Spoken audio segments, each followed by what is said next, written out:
Welcome to the WION podcast, where we explore fascinating stories and ideas from various fields. In this episode, we explore how researchers are looking at the future of an entire species through a groundbreaking ultrasound technique and how it could reshape the way conservationists protect endangered animals.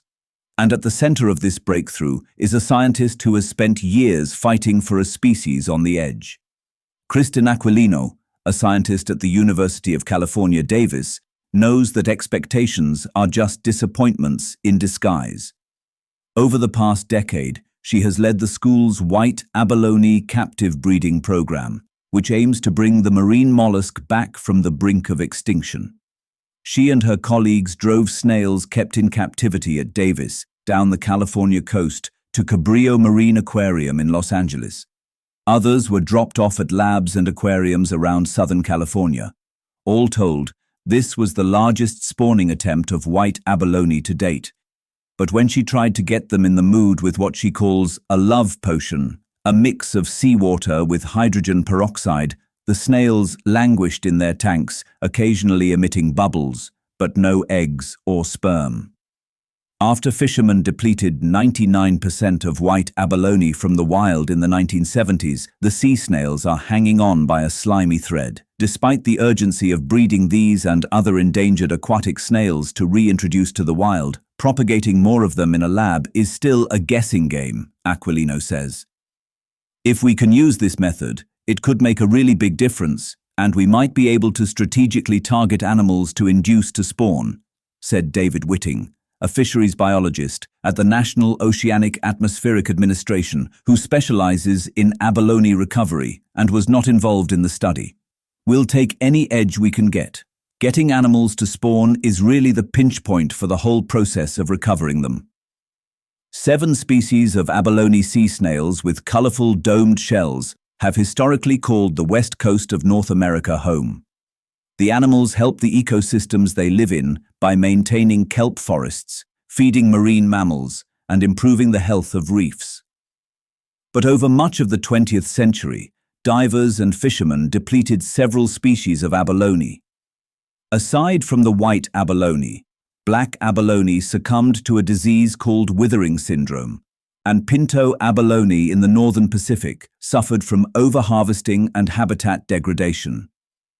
In the wild, abalone are terrible at long-distance relationships. In order to reproduce, they must be within proximity of each other because the snails send their gametes into the water column to get fertilized. By the 1990s, there were so few of the endangered species that scientists realized they needed to intervene. Reproducing them in captivity, however, is a big challenge. There are no clear cues for when they're ready to reproduce. Researchers have traditionally inspected the snails visually by prying them off whatever surface they're suctioned to, then looking for the crevice between their sticky feet and shell to find a bulge, where the animal's gonad is below the milky skin.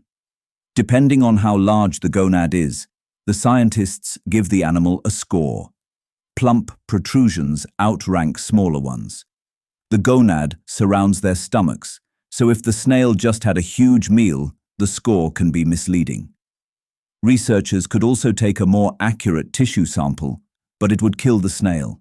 And handling abalone in any way, including popping them from their aquarium tanks, is enough to stress them out and may kill their mood. The idea of using ultrasound on these snails first came about in 2019. Jackson Gross, an aquaculture specialist at the University of California, Davis, had used ultrasound on finfish, such as sturgeon, to study their reproductive habits. He stumbled across a YouTube video of a veterinarian sliding an ultrasound probe along the bottom of a land snail. If it worked for land snails, wouldn't it work for sea snails, such as abalone too? Sarah Bowles, a postdoctoral researcher working with Gross, discovered a way to perform ultrasounds on the abalone without taking them out of their tanks by holding the device up to their sticky feet. This quickly produced clear images of their swollen or flaccid gonads on a laptop appended to the ultrasound probe.